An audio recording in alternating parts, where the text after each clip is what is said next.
All right, welcome viewers to the hall of fame. અને આજે આપણી સાથે છે સોનલબેન શાહ, જે પોતાની મેનિફેસ્ટેશન જર્ની અને બ્રેક થ્રુ મોમેન્ટ્સ આપણી સાથે શેર કરવાના છે. So let's hear her story. Welcome સોનલબેન, welcome to hall of fame. Thank you ma'am. તો સોનલબેન, તમે ક્યાંથી છો, શું કરો છો? હું સોનલ શાહ, હું વડોદરાથી છું અને મારો અહીંયા એક આર્ટિફિશિયલ પ્લાન્ટનો બિઝનેસ છે. મારો શોરૂમ છે અહીંયા એક. એ હું એટલે હું ને મારા હસબન્ડ બંને છીએ, પણ મેક્સિમમ હું જોતી હોઉં છું. ઓકે. એ વાત તો બરાબર, પણ સૌથી પહેલા તમને ને સરને લોટ્સ ઓફ થેન્ક યુ કે અમને એટલું સરસ શીખવાડો છો અને એટલું ફાઇન રીતે બધું કરાવો છો. અને સૌથી પહેલું કે ગમે ત્યારે ગમે એટલા મેસેજ કરીએ, ગમે રીતના પૂછીએ, એટલો સરસ રીતે તમારી પાસેથી આન્સર મળે છે ને કે આમ એટલી મજા આવે છે તે કરવાની. અને વાવ. મારા માટે તો મિરેકલ એટલે બરાબર છે કે મિરેકલ એટલે મિરેકલ જ છે. પણ ફર્સ્ટ મિરેકલ મારા એ થયું કે મેં સરે ક્વોન્ટમ હિલિંગ નું કીધું હતું કે ભાઈ આવી રીતે સમજાવ્યું કે આવી રીતે કોર્સ છે નામ તેમ, તો મેં ત્યારે વિચારી લીધું મારે કરવું છે આ એમ. અને પછી લાસ્ટમાં એમને કીધું કે હું સોરી કહેવાનું ભૂલી ગયો હતો કે આમાં મની મિરેકલ નું બી એડ જ છે એમ. એટલે એ તો ખબર હતી ને, મેં તો એમ જ ક્વોન્ટમ હિલિંગ માટે જ કરી લીધેલું. એટલે મેં કીધું સરસ, ચલો આ પણ મને મળ્યું. પછી તમારું મની મિરેકલ નું કર્યું. મેમ મની મિરેકલ નું કર્યું ત્યારથી ખબર નહીં શું થાય, મારી પાસે ટાઈમ જ ના રહે. મારી પાસે એટલું બધું કામ ને બધું વધવા માંડ્યું કે મારાથી વિડીયોઝ બી એટલા બધા નતા જોવાતા. અને પછી બધું આમ સ્ટેપ બાય સ્ટેપ બધું સરસ સરસ જ થવા માંડ્યું. અને આપણી લાઈફમાં સ્વાભાવિક છે કે આપણે પૈસાનું તો મહત્વ હોય છે જ દરેકને. અને જ્યારે ઇન્કમ ઇઝી ફ્લો થવા માંડે એટલે આપણે બી અંદરથી ખુશ રહેવા માંડીએ છીએ. તો મની મિરાકલ્સ જોઈન કર્યા પછી તમારો બિઝનેસ ગ્રો થવા લાગ્યો? હા, બિઝનેસ તો નો ડાઉટ ચલો હતો જ, પણ હતો એના કરતા પણ વધારે સરસ. અને તમે જે બધી ટેકનિક શીખવાડતા હતા ને, એ બધી હું બહુ આમ ખરાબ એકદમ પરફેક્ટ ફોલો કરું છું. કે એમને આવું કીધું છે કે આ જ પ્રમાણે કરું. થોડું મારી રીતે થતું હોય, કદાચ મારી કોઈ મિસ્ટેક પણ થતી હશે જાતે કરવામાં. પણ બસ એક ટ્રસ્ટ થી સર એક વખત મને એવું કીધેલું કે જે હોય વિચાર્યા વગર હમણાં સુંદરભાઈ તમે કરો, બધું સરસ જ થશે. બસ એ જ વસ્તુ થાય છે કે ના, મને કરવું છે ને હું કર્યા જ કરું છું ને મને બહુ જ બધા ફાયદા થયા છે. તો એક બ્રેક થ્રુ મોમેન્ટ આપણે કહેવાનું કહીએ કે તમે અહીંયા અમારા વ્યુઅર્સને એક બ્રેક થ્રુ મોમેન્ટ કહો તમારી મની મિરાકલ્સની, તો એ શું હશે? છે તો ઘણી બધી, પણ એક એટલા બધા ગોલ્સ લખેલા તો એમાંથી મારા 60-70% મારા એમાં ગોલ અચીવ થઈ ગયા. વાવ. એમાં એક મેં એવી રીતનું લખ્યું હતું કે મને આ મંથમાં મને 5 લાખ નો મને વકરો થવો જોઈએ. આપણે શુદ્ધ ગુજરાત કહીએ આપણે એમાં તો મને બિઝનેસ થવો જોઈએ. તો હજી તારી 30, હજી એક દિવસ બાકી છે આ મંથ ફિનિશ થવામાં, પણ 5 લાખ તો મારા ક્યારના ક્રોસ થઈ ગયા છે. વાવ, અમેઝિંગ. એટલે મેમ એ તમે જે શીખવાડ્યું છે ત્યાંથી ખબર નહીં, એકચ્યુઅલી એટલે મેં કદાચ સરને એવું કીધું પણ મેમ સાથે વાત કરી, કારણ કે તમે મને એ શીખવાડ્યું છે બધું. એટલે મને એમ હતું કે હું તમારી સાથે વાત કરું. એ તો બધું ખબર જ નથી પડી કે કઈ રીતે મેં એમાં એવા બધા બી મેનિફેસ્ટ કર્યા હતા કે હું મારા બહુ બધા જૂના આર્કિટેક્ટ સાથે કામ કરું છું. બધા આર્કિટેક્ટ બી બહુ બધા આવે છે. તો હમણાં સમહાવ ખબર નહીં કેમ આર્કિટેક્ટ બહુ આવતા નતા, ઓલ ઓફ સડન એટલા બધા આર્કિટેક્ટ આવવા માંડ્યા અને આર્કિટેક્ટ એટલા બધા મેં કામ કર્યા. જે પણ મેં વિચાર્યું હતું એ બધું જ. હજી એક મેં એમાં લખેલું હતું કે એક જણ છે એમ કે એમનો બી મેં ઓર્ડર કમ્પ્લીટ કરી દીધો છે. અને એ છે એ તો હજી ગઈકાલ રાત્રે જ એમનું કન્ફર્મ આવી ગયું પાછું. હજી મેં આમ જ માટે લખેલું હતું કે ઓકે. અમિતભાઈનો ઓર્ડર કરીશ. એટલે અમિતભાઈ કાલે કે સોનલભાઈ હવે ક્યારે એમને જ્યાં પણ હોય બધે મારી સાથે કામ કરેલે કે સોનલભાઈ ચલો હવે ક્યારે કરશો તમે, કાલે આવો છો, પરમ દિવસે આવો છો? મેં કીધું સારું, ચલો તમને બધું શેડ્યુલ સેટ કરીને પછી કહું છું કે કઈ દિવસે કામ કરવા આવું છું. એટલે સ્ટેપ બાય સ્ટેપ મારા બધા નાના નાના બી મેં એમાં બધા મૂક્યા હતા કે ભાઈ મારું ઇન્સ્ટા અકાઉન્ટ મને કોઈ સમય કેટલા વખત બધા ચેન્જ થયા કરે.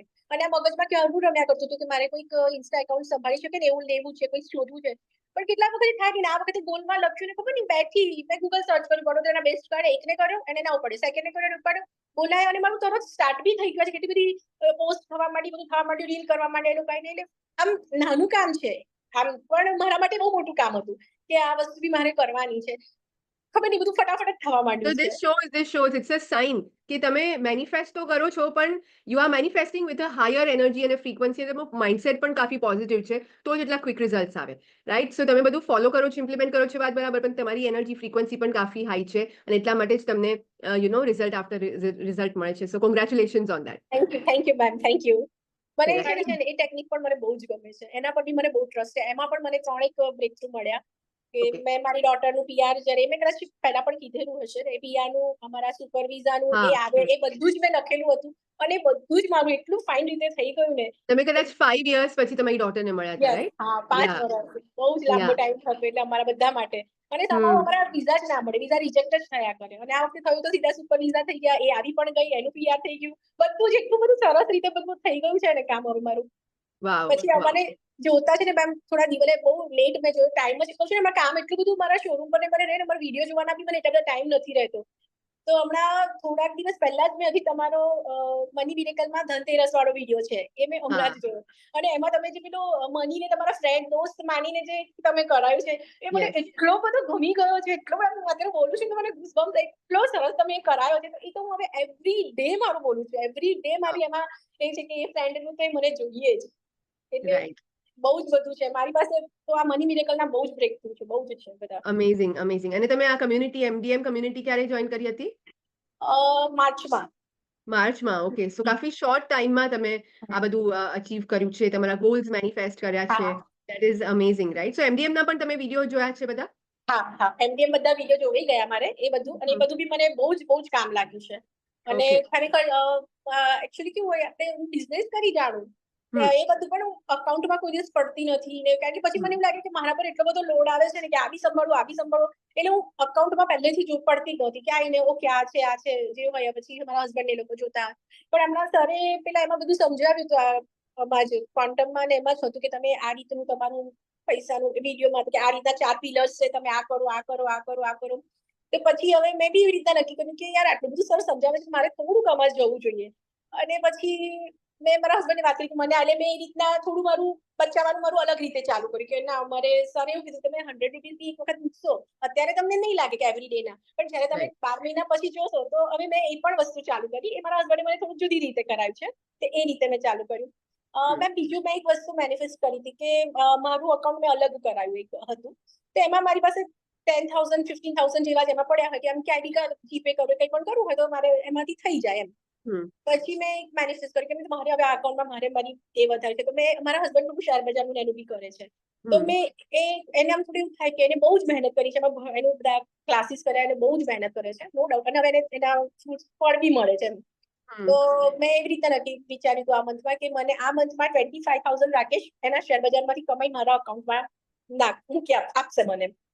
તો 50,000 તો થઈ ગયેલા ઓલરેડી. હવે 10,000 પછી ગઈકાલે એને બીજા કે 7 કે 8 નાખ્યા. હમણાં મને સવારે કીધું તારા આટલા બાકી છે ને, આજે લગભગ તારા થઈ જશે. 25,000 મને આ મંથમાં એના એ પણ મને મળ્યા. એટલે આ બી વાવ. મારું મેનિફેસ્ટ થયું કે મને આ જોઈતું હતું, એ જ રીતે મને આ થયું એમ. ગ્રેટ. સો જે અલગ અલગ રીતના તમે મની મેનિફેસ્ટ કર્યા છે, બધી જ અલગ અલગ રીતના તમને અલગ અલગ સોર્સિસથી તમે મની મેનિફેસ્ટ કર્યા મળી ગયા. Wonderful, amazing Sonalben. ધેટ્સ આના માટે વન્ડરફુલ. તો પણ મેમ સૌથી પહેલા હું તમને ને સરને ખરેખર દિલથી થેન્ક યુ કહું છું કે આવી રીતના તમે આટલું સરસ રીતે શીખવાડીને આટલું ફાઇન રીતે કરાવો છો અમને. અને નાની નાની બાબતો એટલી બધી તમે આમ ઝીણી બધી બાબતો ધ્યાન રાખીને બધા વિડીયોઝ ને બનાવ્યા છે કે આમ બધું 2 વાર 3 વાર જેમ સાંભળતા જે જોતા જઈને એટલું બધી ક્લિયરિટી આવતી જાય છે ને કે ના ચલો હા આવી રીતે થઈ જશે, આવી રીતે થશે, આવી રીતે થશે. બહુ જ સરસ. અને મને આમાં EFT માં પણ મને મેમ કરીએ છે તો એમાં મને અહીંયા આગળ બહુ જ પેઇન હતું આ જગ્યાએ.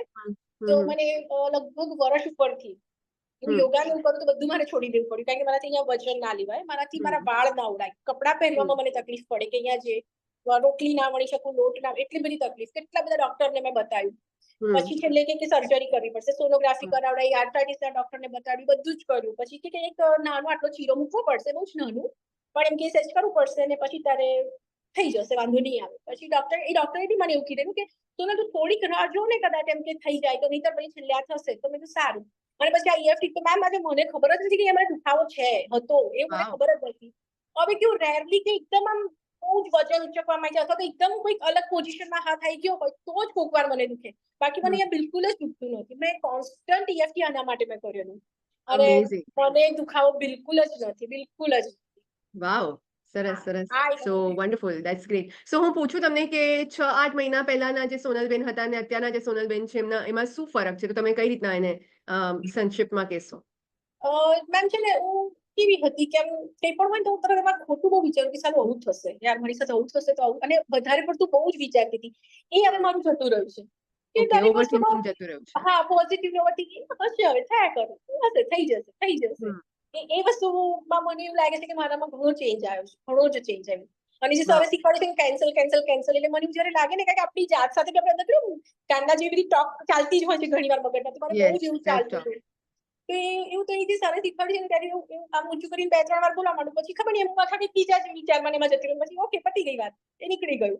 એટલે કોઈને Great. બી હોય તો હું શાંતિથી હશે, ચલો ને હશે. કોઈની બી સાથે વાત કોઈને કહીને હમણાં મારે આમ કોઈક નાનો પ્રોબ્લેમ કે સોલ્વ થઈ ગયો, આવું કર્યું, મારે આવું કરવું પડ્યું. મેં કીધું, તમારે થઈ ગયું, સરસ છે ને, હવે એનું છોડ ને, તારું કેટલું ફાઇન થઈ ગયું. એટલે મને કેવું થાય કે હું કેટલું સરસ બોલી. કોઈના વિશે હું આમ ખોટી ટીકા કે ટિપ્પણી કે એવું પહેલા તો હા યાર આ તો એવા જ હોય ને આમ છે તે એવું બધું બોલવાનું અમારે જતું રહ્યું છે કે ઓકે આ સારું થયું છે ને એમ વિચારો ને, એ ફાઇન છે, એ સરસ છે, બસ આપણે એટલું જ એનાથી ખુશ થઈ જાવ એમ. એજ પોઝિટિવ માઇન્ડસેટ. બહુ જ યસ. બહુ જ મેમ એટલો બધો ચેન્જ આવ્યો છે ને, અને એટલું તમે ખરેખર એટલું મારાથી ફરીથી બોલાયા કરે, પણ તમે લોકો કરાવો છો ને એટલું સરસ રીતે ને કે દરેકને આમ લાઈફમાં ચેન્જ જોઈએ એવા, અને એનાથી બી વધારે બધાને મળી જાય છે change. Thank you very much Sonalben. અને અમારા વ્યુઅર્સને જો તમારે એક લાઈનમાં મેસેજ આપવો હોય તો એ શું હોઈ શકે?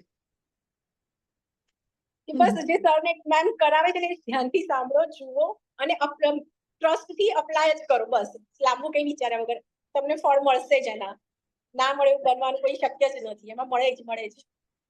Yes, exactly. એક્શન્સ લે તો રિઝલ્ટ મળે છે. અને you are true trail blazer, કે તમે બધું જ ઇમ્પ્લિમેન્ટ કર્યું છે, તમે એક્શન્સ લીધા છે અને પછી એના રિઝલ્ટ્સ મેળવ્યા છે. સો એક મોટી ટેસ્ટિમની છે તમે જે બધું ઇમ્પ્લિમેન્ટ કર્યું એનું. So thank you very much. અમે જે તમને શીખવાડ્યું ઇમ્પ્લિમેન્ટ કરવા માટે, જેથી તમને રિઝલ્ટ્સ મળ્યા. થેન્ક યુ તમને વન્સ અગેન, તમને ને સરને બંનેને કે થેન્ક યુ. બહુ જ સરસ અમને કરાવો છો. તમે બી આમાં બહુ જ આગળ વધો ને બહુ જ બધા લોકોની જે તમારી ઈચ્છા છે કે આટલા મોટા ફેમિલીની તમારી જે વિશ છે એ જલ્દી પૂરી થઈ જાય. Thank you very much Sonalben. અને જોડાવા માટે ખૂબ ખૂબ આભાર. અમારા હોલ ઓફ ફેમ વ્યુઅર્સ સાથે ચર્ચા કરવા માટે, તમારો એક્સપિરિયન્સ અનુભવ શેર કરવા માટે thank you very much Sonalben. Thank you ma'am, thank you.